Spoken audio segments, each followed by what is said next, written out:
하나님 말씀 히브리서 5장 4절에서 10절입니다.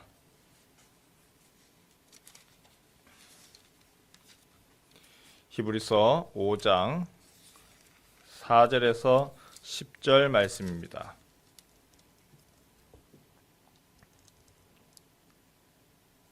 이 종기는 아무도 스스로 취하지 못하고 오직 아론과 같이 하나님의 부르심을 받은 자라야 할 것이니라.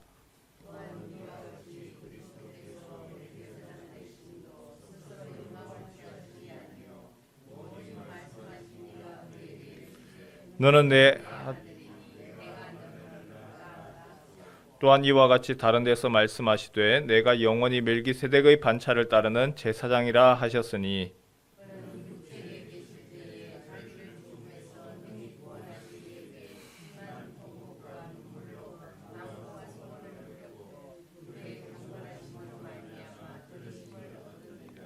그가 아들이시면서도 받으신 고난으로 순종함을 배워서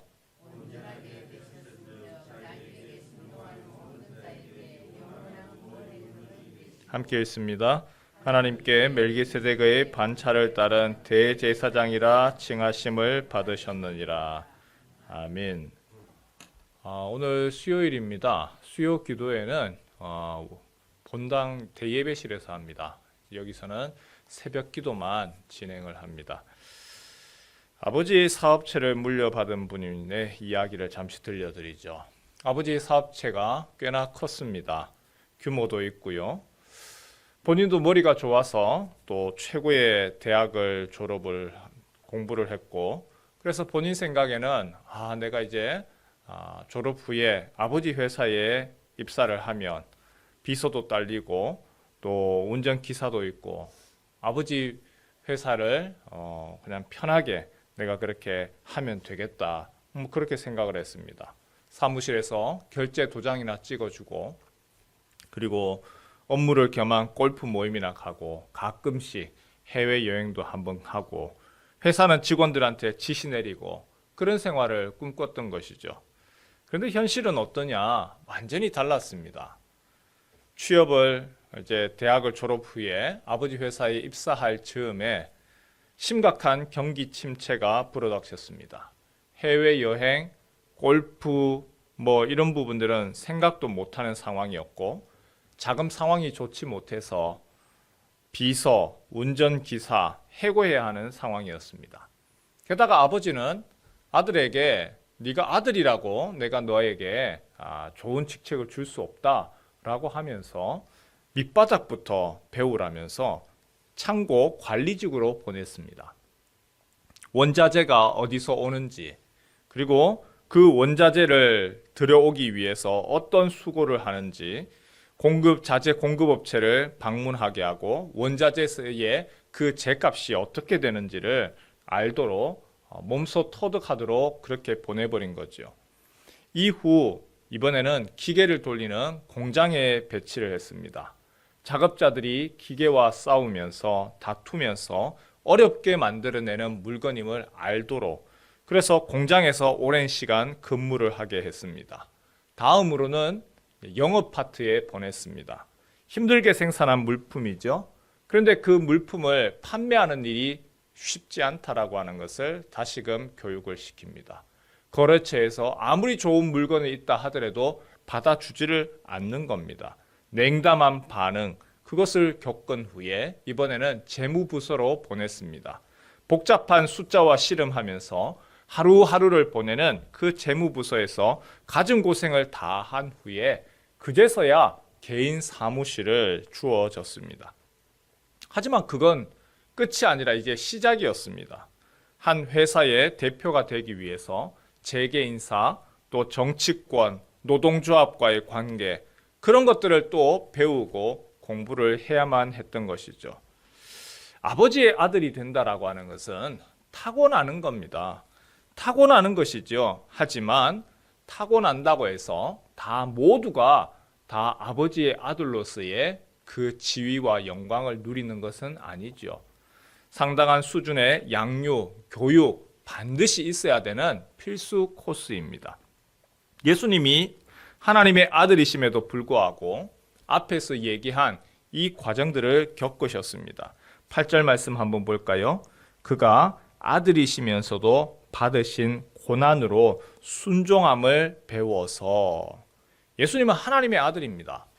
우리가 생각하는 하나님의 아들, 그러나 그 영광과 그 기쁨의 위치에만 계신 것이 아니라 우주 만물을 다스리는 하나님의 통치에 동참하기 위해서 아픔과 고통, 그리고 온전한 순종을 예수님께서 겪으셨고 그 과정, 그 값을 치르셨습니다. 예수님은 아버지의 아들로서 순종하셨습니다. 이 땅에 인간으로 오셔서 고난이 무엇인지, 슬픔이 무엇인지, 이 땅의 사람들이 겪는 괴로움과 아픔을 몸소 체험하셨습니다. 그래서 9절 말씀을 볼까요? 온전하게 되셨은즉 자기에게 순종하는 모든 자에게 영원한 구원의 근원이 되시고. 예수님이 전에는 불완전했는데 완전해졌다는 말이 아니라 하나님과 멀어져 버린 세상, 하나님이 만드시고 사랑하셨지만 암울하고 사악한 곳이 되어버린 그 세상에 예수님이 보냄을 받고 그곳에서 하나님의 마음을 알고 온전한 순종을 통하여서 온전한 지위를 이루셨다, 획득하셨다. 그래서 예수님은 순종하는 모든 자에게 영원한 구원의 근원이 되셨다. 예수님은 실천을 통하여서 예수님이 하나님 아버지에 대한 온전한 순종을 통하여서 아들됨의 진정한 의미를 배우셨습니다. 우리 7절 말씀 같이 한번 읽을까요? 7절입니다. 시작. 그는 육체에 계실 때에 자기를 죽음에서 능히 구원하실 이에게 심한 통곡과 눈물로 간구와 소원을 올렸고 그의 경건하심으로 말미암아 들으심을 얻었느니라. 예수님이 겟세마네 동산에서 다가오는 십자가 죽음을 피하게 해달라고 통곡하시며 땀방울이 핏방울 되도록 기도하셨습니다. 예수님은 자신을 죽음에서 능히 구원하실 분에게 아버지께 부르짖으셨고 눈물 흘리셨습니다. 하지만 예수님의 간구에 대한 아버지의 응답은 거절이었습니다. 예수님 아버지를 향하여서 다시 기도합니다. 아버지여, 내 뜻대로 하지 마시옵고 아버지의 뜻대로 하옵소서. 하나님께, 아버지께 온전한 순종을 드러내시고 죽기까지 복종하셨습니다. 예수님 온전한 순종을 통하여서 하나님께서 그 순종의 모습으로 아버지의 아들로 태어난 것만이 아니라 온전한 순종을 통하여 하나님이 대제사장으로 임명하셨습니다. 10절에 하나님께 멜기세덱의 반차를 따른 대제사장이라 칭하심을 받으셨느니라. 사람이 세운 것이 아니라 하나님이 아들을 대제사장으로 임명하시고 시편 110편 4절에 여호와는 맹세하고 변하지 아니하시리라 이르시기를 너는 멜기세덱의 서열을 따라 영원한 제사장이라 하셨도다. 예수님이 하나님께 온전한 순종을 행하심으로 하나님의 창조 사역과 하나님의 통치를 위한 대제사장으로 임명되셨습니다. 하나님이 디자인하시고 하나님이 계획하셨던 제사장으로 십자가에서 죽으시고 우리를 위해 죄의 값을 치르시고 속량하시고 하나님 우편에서 지금도 우리를 위해 중보하심으로 우리가 하나님의 은혜의 보좌 앞에 담대히 나아가도록 그렇게 담을 허시고 길을 열어주시는 대제사장 된 것이죠. 그리스도의 순종, 우리가 오늘 기억을 하고 또한 그 그리스도의 순종에 대해서 깊이 함께 묵상할 수 있었으면 좋겠습니다. 예수님 하나님의 아들이지만 아들로 태어났기 때문에 그분이 아들로서 인정된 것이 아니고 아들이심에도 불구하고 예수님이 고난을 받으시고 하나님의 뜻에 따라 가장 낮고 그리고 천한 곳으로 오셔서 인간이 되시고 우리의 고통, 우리가 겪는 모든 아픔들 그리고 연약함들을 이미 아시고 그리고 예수님께서 우리를 위하여서 대제사장으로 하나님께 계신 것이죠.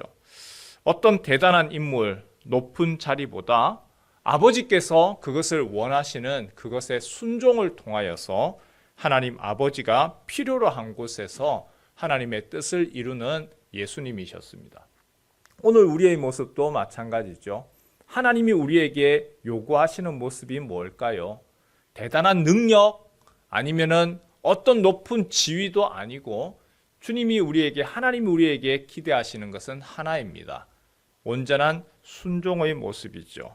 각자의 삶의 자리가 있죠. 하나님께서 부르신 각자의 삶의 자리가 있고 그 삶의 자리가 때로는 버겁기도 하고 힘들기도 하고 무겁기도 합니다.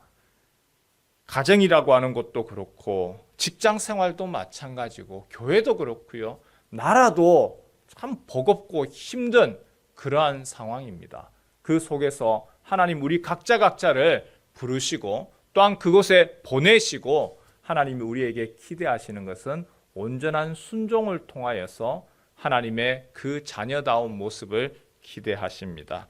이 아침에 우리가 기도하실 때에 하나님이 우리를 부르시고 하나님이 우리에게 각자의 사명을 맡기십니다. 주님, 온전한 순종하게 하시고 내가 감당할 수 있는 힘도 더하여 주옵소서. 내 뜻대로 하지 마시옵고 아버지의 뜻대로 하옵소서. 그리스도께서 온전한 순종을 이루셨던 것처럼 우리 또한 주님 앞에서 온전한 순종, 그 고난 가운데서도 순종을 이루어 나가는 하나님의 사람들 되시길 주님의 이름으로 축원합니다.